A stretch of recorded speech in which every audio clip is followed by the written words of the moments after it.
मेरा एटीट्यूड रहता है कि अगर कोई बंदा है उसमें कुछ अच्छाइयाँ हैं कुछ बुराइयाँ भी हैं, एवरीथिंग इज़ देयर, तो उसके अंदर जो अच्छाइयाँ हैं उसके उस बिहेवियर को प्रमोट या एनकरेज करने के लिए टू बी मतलब उसको उन चीज़ों के लिए एनकरेज करना और लाइक तारीफ़ करना फॉर दैट बिहेवियर। तो उसके लिए मुझे ऐसा लगता है कि इससे पुश मिलता है उसकी गुड क्वालिटीज़ को। और रिगार्डिंग डोंट जज, तो इसमें मेरा ये रहता है कि मतलब आई डोंट जो बुरे हैं तो भी उनमें कुछ ना कुछ अच्छाई होती है, और मैं कौन होता हूँ जज करने वाला, एक ये भाव रहता है। तो जनरली आई डोंट जज पीपल, लाइक अगर मेरे सामने कोई क्रिमिनल भी है तो आई सी के यार कुछ ना कुछ बैकग्राउंड रहा होगा, कहीं ना कहीं से कुछ ना कुछ हो रहा होगा which I don't know, who am I to जज। तो नाउ व्हेन आई डोंट जज and be positive, so in this context also this is something which is. ये पहली चीज़ जो उन्होंने कही कि आदमी होता है, आदमी में कुछ अच्छाइयाँ भी होती हैं कुछ बुराइयाँ भी होती हैं, तो जो अच्छाइयाँ हैं उनकी ओर क्यों ना देखें, पॉजिटिव क्यों ना जिएं।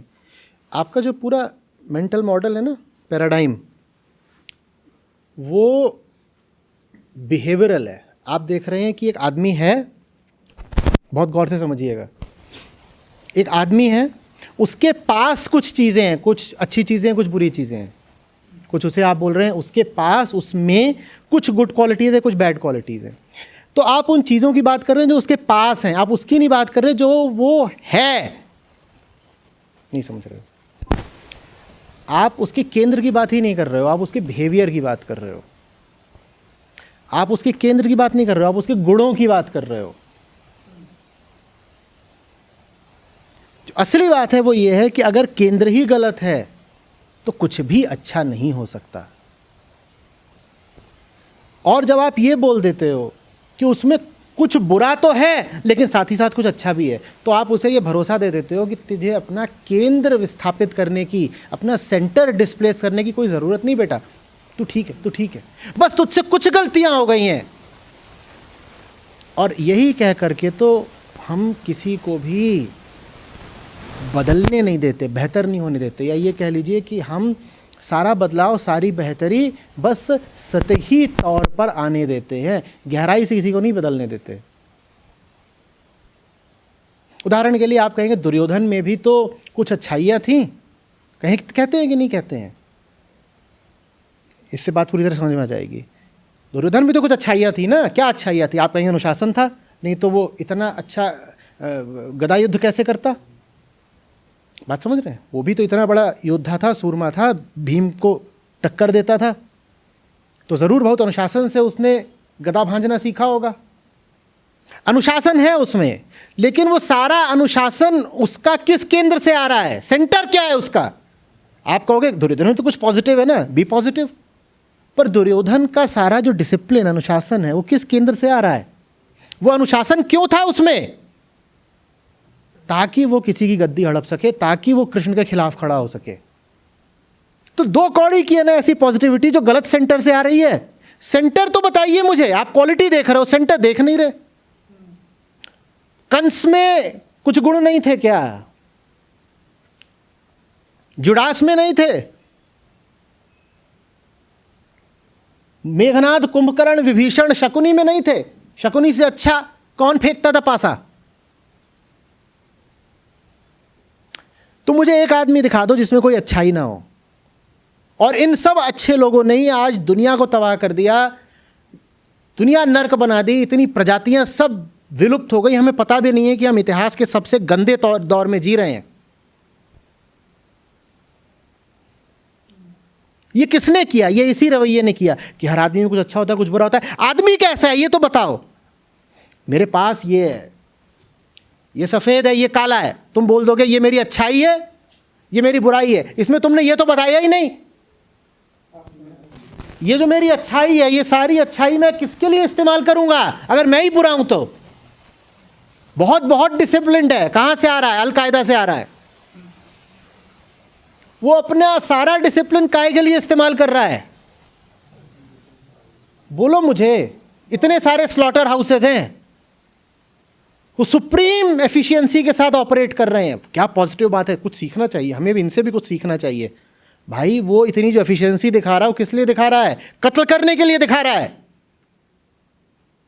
पर आप में इतना प्रेम नहीं होता कि किसी के जीवन में इतनी गहराई से प्रवेश करके उसको बताएं कि तुझमें जो अच्छाई भी है ना, वो अच्छाई किसी बहुत गलत चीज को समर्पित है, जिसको तुम अच्छाई बोलो। और फिर तुम अच्छाई बोलते हैं किन चीजों को जो तुम्हारे काम की लग रही है, तुम अच्छाई बोल देते हो। अच्छे और बुरे का सिर्फ एक निर्धारण होता है, केंद्र। ये या तो ये अच्छा है या तो बुरा है, बाइनरी चलती है, इसमें कोई बीच की बात नहीं होती। लेकिन ये भी एक मॉडर्न पैराडाइम है। Life is grey. कोई पूरी तरह सही नहीं होता, कोई पूरी तरह गलत नहीं होता। We should learn from everybody. ये सब शैतानी वक्तव्य हैं, इन्होंने ही दुनिया खा ली। हाँ, your truth to you and mine to me. There are multiple truths. We live in a variegated world. बर्बाद कर दिया इन बातों ने दुनिया को। तो फिर दुर्योधन का सच दुर्योधन के साथ, अर्जुन का सच अर्जुन के साथ। कृष्ण क्यों अर्जुन के साथ खड़े हैं? हु इज कृष्ण टू जज दुर्योधन कि भीम इसकी जांग तोड़ दे? ये तो बड़ा जजमेंट कर दिया। फिर तो सुप्रीम कोर्ट काय के लिए है? बड़े पापी हैं सब, जज ही जज हैं। उनका तो काम ही है जज करना, जज करना। कुछ बात समझ में आ रही है? दूसरी बात, हाउ एम आई टू जज एनीबडी? जिसने भी जो कुछ भी किया उससे कुछ अतीत है ना। अगर सब अपने अतीत के ही गुलाम है तो फिर विकल्प कहां है? फिर तो किसी भी चीज पर किसी को भी सजा दी नहीं जा सकती। अगर हर व्यक्ति अपने अतीत का और बाह्य परिस्थितियों का ही गुलाम है, जो कि बात इसमें कही जाती है कि मैं कैसे जज करूं, जो कुछ भी कोई कर रहा है उसके पीछे कोई कारण होगा, तो फिर एजेंसी कहां है? चॉइस कहां है? फिर तो हर चीज वैध ठहराई जा सकती है, जस्टिफाई की जा सकती है, ये बोलकर कि मैं क्या करूं। वही देवदास, मैं तो मजबूर थी, मैं क्या करूं, हालात ऐसे थे कि मुझे ये करना पड़ा। मैं बुरा आदमी थोड़ी हूं, मुझसे बुरा काम हालातों ने करवा दिया। ये क्या बकलोली है?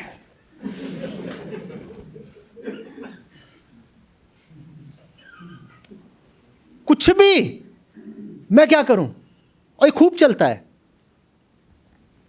और ये अब तो और चलेगा। क्यों? क्योंकि अब आज हर आदमी अपने आप को घोषित करने में लगा हुआ है कि मैं मानसिक तौर पे मुझे भी कोई बीमारी है। आई एम नॉट कूल अगर मुझे कुछ है नहीं।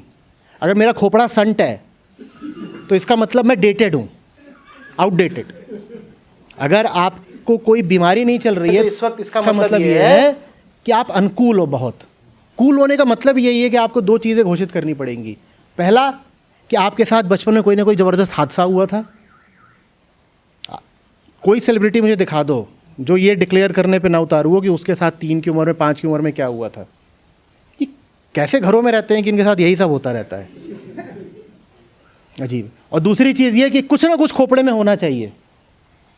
ये मुझे ये बीमारी है, मुझे फलानी बीमारी, मुझे फलानी बीमारी। अब क्या है ना, शरीर की बीमारी बताओगे तो पकड़ में आ जाएगी कि है कहाँ।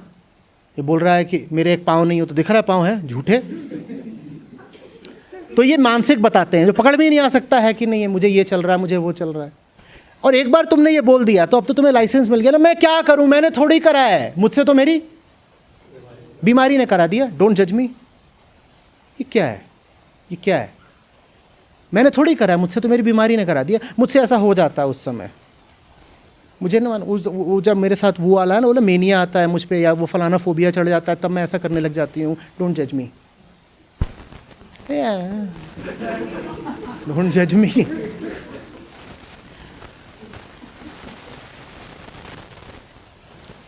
ये बहुत बहुत खतरनाक बातें हैं। ये तो मेरा खाना है, इट्स माई फूड, डोंट जज मी। हाउ कैन यू जज माई प्लेटर, माई प्लेट? वो जान है किसी की, तूने किसी को भी मार के खाया है और तू बोल रहा है डोंट जज मी। क्या मजाक चल रहा है? और ये समाज में स्वीकृत हो चुका है, ये कल्ट बन चुका है, ये न्यू एज ट्रुथ है, डोंट जज मी।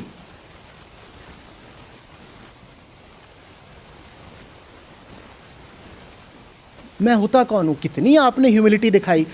मैं होता कौन हूं किसी को जज करने वाला? अच्छा, तो आपने ये चीज भी क्यों जज की कि होते कौन है जज करने वाले? ये भी एक जजमेंट है कि नहीं, कि आई एम नोबडी टू जज anybody, is this itself not a judgement? आपने अभी अभी अपनी हैसियत नापी कि नहीं नापी ये बोल करके कि मैं छोटा हूं या कि मैं वेल इक्विप्ड नहीं हूं किसी को जज करने के लिए, तो ये भी तो एक जजमेंट है ना। ये भी क्यों किया? होना ये चाहिए था कि आपसे कहा जाए जज राइटली, कहा जाना चाहिए था जज ऑनेस्टली। उसकी जगह आपको क्या कह दिया गया? डोंट जज। कुल मिलाकर के उद्देश्य बस एक, ना तुम मुझे मेरी खोट बताओ, ना मैं तुम्हें तुम्हारी खोट बताऊंगा। अहंकार सर्वोपरि है, तुम वैसे जियो जैसे तुम्हारा अहंकार बोलता है, और मैं वैसे जीऊंगा जैसे मुझे मेरा अहंकार बोलता है। मैं भी दुनिया का नाश पीटूंगा, तुम भी दुनिया का नाश पीटो, और दोनों एक दूसरे को जज नहीं करेंगे।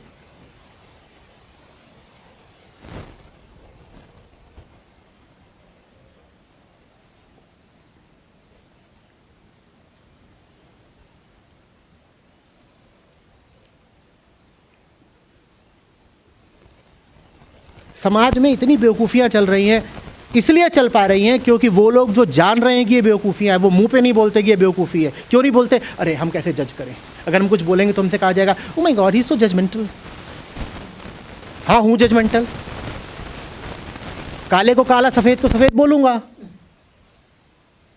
खुलेआम बदतमीजियाँ चल रही होंगी। ये एक धार्मिक स्थल है, ठीक, और अभी रात में यहाँ पर न जाने यहाँ क्या क्या बेवकूफ़ियाँ और वाहियात गाने ये सब चालू हो जाएंगे। आप लगा दीजिए अपना तर्क कि देखो उस गाने के पीछे ना ज़रूर उसके अतीत में छुपी हुई कोई दुर्घटना है, तो मैं उसको कैसे मना कर सकता हूँ? भाई दुर्घटनाग्रस्त व्यक्ति को फिर अस्पताल में होना चाहिए ना, वो गाने लगा के नाच क्यों रहा है? अगर वो उसको इतनी चोट लगी हुई दुर्घटना से, तो फिर उसको सही जगह पर रखा जाना चाहिए, क्वारंटाइन करो भाई, बेचारा दुर्घटनाग्रस्त है।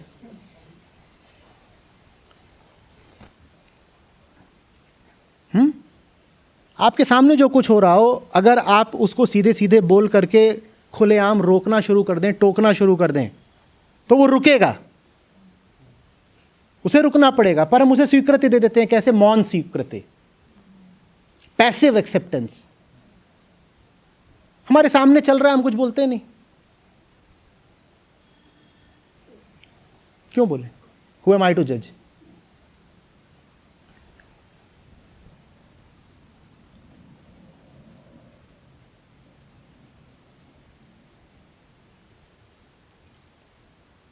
ऋषिकेश में मांस मना है। आप जिस रेस्टोरेंट में बैठोगे, आपके बगल के टेबल और मटन बिरयानी चल रही है। हु एम आई टू जज?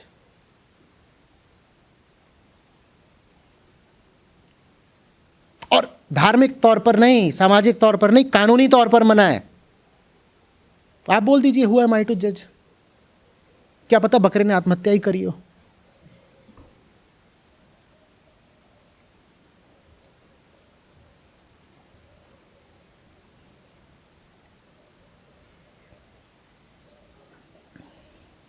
गंगा बीच पर वो pre wedding post wedding photoshoot चल रहा होता है, कोई उन्हें कुछ बोलने वाला नहीं। मैं नहीं कह रहा हूँ आप जा करके वहाँ उन पर चीखें चिल्लाएं या कुछ करें, पर एक चीज़ कहती है सेज काउंसिल। समझते हैं सेज काउंसिल? किसी को जा करके उसके हित में कोई सलाह देना। इतना तो बोल सकते हो कि गंगा का तट इसलिए नहीं है कि तुम यहाँ पर अधनंगी होके अपना प्री वेडिंग पोस्ट वेडिंग कराओ। लोग यहाँ पर शांति, मौन और ध्यान के लिए आते हैं। तुम दोनों ये कर क्या रहे हो यहाँ पर? और ये बात चिल्ला करके या हिंसात्मक तरीके से बोलने की ज़रूरत नहीं है। धैर्य के साथ और सज्जनता के साथ भी बोली जानी चाहिए या नहीं, पर आप नहीं बोलोगे हु एम आई टू जज? इन दोनों में प्यार इतना हो, क्या पता कि ये गंगा किनारे ही प्रेममय हो गए।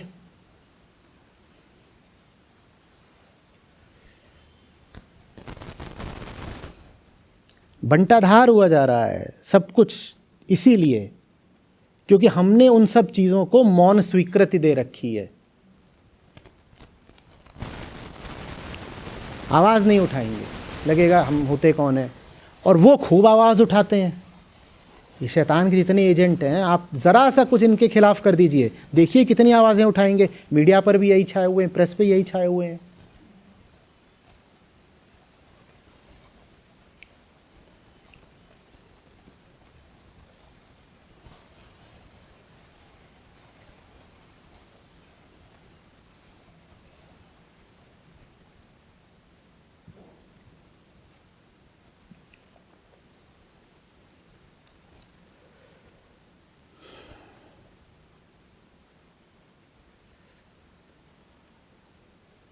ले दे करके तर्क एक है, कमजोरी को प्रश्रय देना है।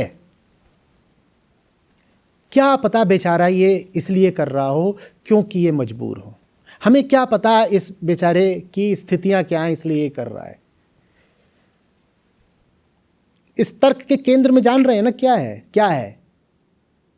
कमजोरी के प्रति बहुत सारी सहानुभूति, और वो सहानुभूति सिर्फ कमजोरी को बचाए रखने का काम करती है।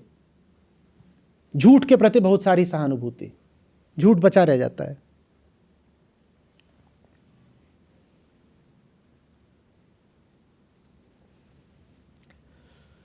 नहीं जी, हम तो मीट मच्छी नहीं खाते हैं, लेकिन बच्चे खाते हैं। वो क्या कर सकते हैं, उनकी भी तो अपनी ज़िंदगी है ना, अब तो उनको देखना, हम कैसे रोक टोक कर सकते हैं।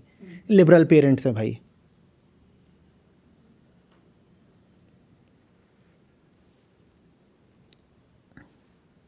हमने तो बस ये बोल रखा है, घर पे मत खाना, जब खाने का मन हुआ करे तो बाहर चले जाया करो।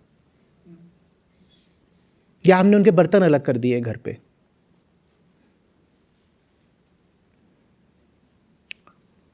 बर्तन अलग करके जहर काहे नहीं पिला देते?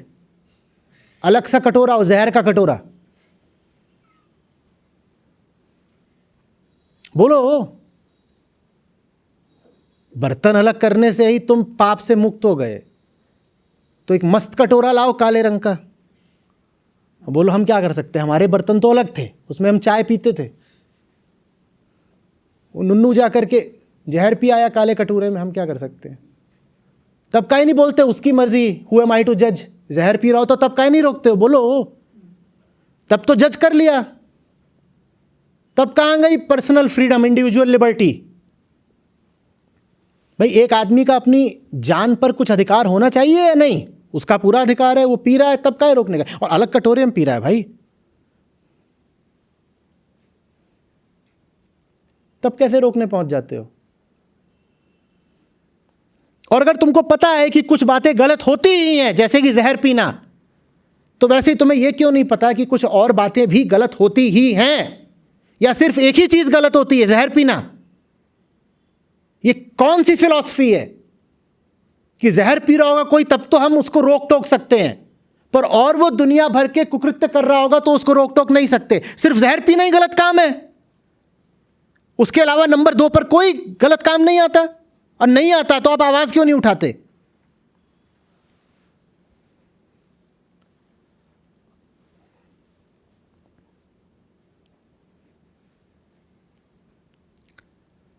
फिर हमारी एक समस्या ये भी है कि हमें पता भी तो नहीं है ना कि किस चीज़ पे किसी को रोकें टोकें।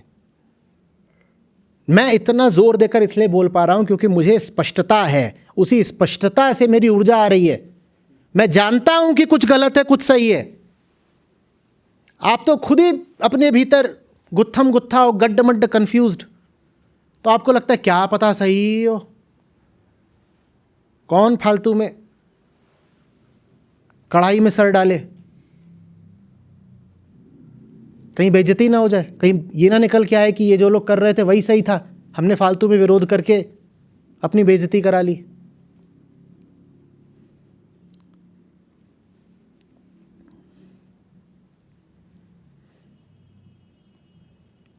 लेकिन अगर आपके पास वो स्पष्टता नहीं है, क्लैरिटी, कन्विक्शन नहीं है, तो फिर ज़िंदगी भी आपकी बहुत बढ़िया नहीं चल रही होगी। आध्यात्मिक आदमी कभी निरपेक्ष नहीं खड़ा हो सकता कि वो तटस्थ खड़ा है और जो कुछ भी चल रहा है उसको चलने दे।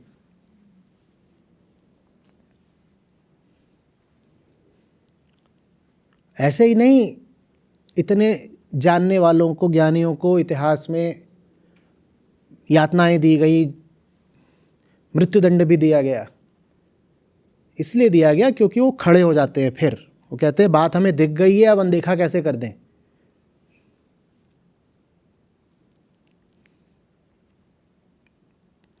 थोड़ी देर पहले आपने एक बात कही थी कि एक धार्मिक मूल्य है या संस्कार की बात है सच बोलना, आपने कहा था। सच बोलोगे तो तब ना जब पहले सच दिखाई देगा, और सच का दिखाई देना प्रतिपल होता है। आपको अभी नीचे उतरोगे सड़क पे नहीं दिखेगा तो कहाँ दिखेगा? सड़क पे नहीं दिख रहा, घर पे दिख जाएगा अपने। ये ऐसी सी बात है कि मेरी जो आंखें हैं ना वो सड़क पे नहीं देख पाती पर घर आते ही देखने लग जाती हैं। ये कौन सी फर्जी आंख है? दिखेगा तो यत्र तत्र सर्वत्र दिखेगा, फिर खतरा हो जाता है। काहे कि सड़क पे दिख गया तो चलो कोई बात नहीं, अनजाने बेगाने लोग थे उनको टोक दिया। अब घर पे जाके कैसे टोकेंगे? वहाँ पतिदेव बैठे हुए हैं, उनको टोका तो खतरा है।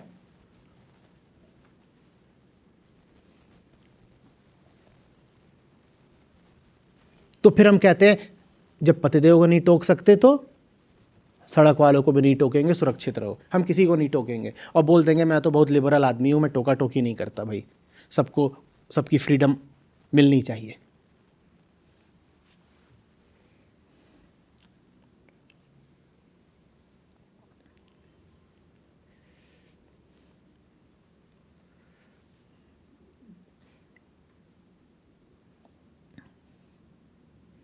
ये सब आपको सामान्य लग रहा है, आपको नहीं समझ में आ रहा है कि हम इतना पुराना इतिहास है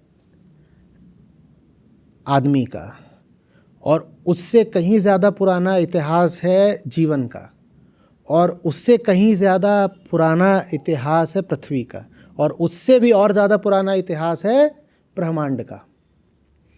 हाँ, इंसान तो एकदम उसमें सबसे नया नया है, फिर भी इंसान का बहुत पुराना इतिहास है,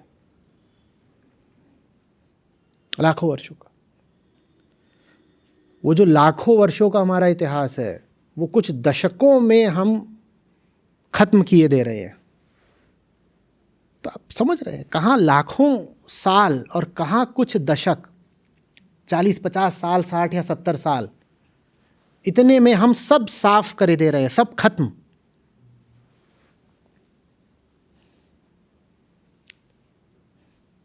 उन्नीस 1980 के बाद से पृथ्वी की जो दुर्दशा हुई है वो पिछले लाखों करोड़ों साल में कभी नहीं हुई भी थी तो बाहरी घटनाओं के कारण हुई थी।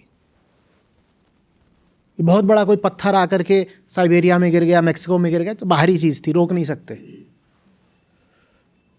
पर किसी जीव या किसी प्रजाति ने इस ग्रह को इतनी क्षति लाखों करोड़ों सालों में नहीं पहुंचाई थी जितनी हमने पिछले 10-20 साल में पहुंचा दी है। आप सोचिए तो कि हम कितने गलत फिलॉसफी के साथ जी रहे होंगे।